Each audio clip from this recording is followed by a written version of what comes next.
Well, let's talk about how to keep your worms fat for fishing. When it comes to fishing, you don't want those scrawny worms. You want your worms to be fat, so that way the fish can see your worms, and that way you can snag the fish and impress your friends during a fish fry. And if you don't use these ingredients, your worms will lose size, because over time they don't have these type of vitamins and minerals and supplements in their body to keep them thick. And what it consists of, my way is not the only way. There are plenty of people that make it and they are successful. We call it worm chow.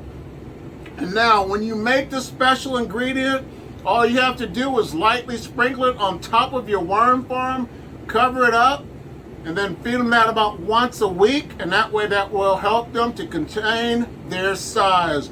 So here's that special ingredient on how I make it. So check it out, and if you make worm chow, leave it in the comments box below, because I'd like to hear how you make yours as well.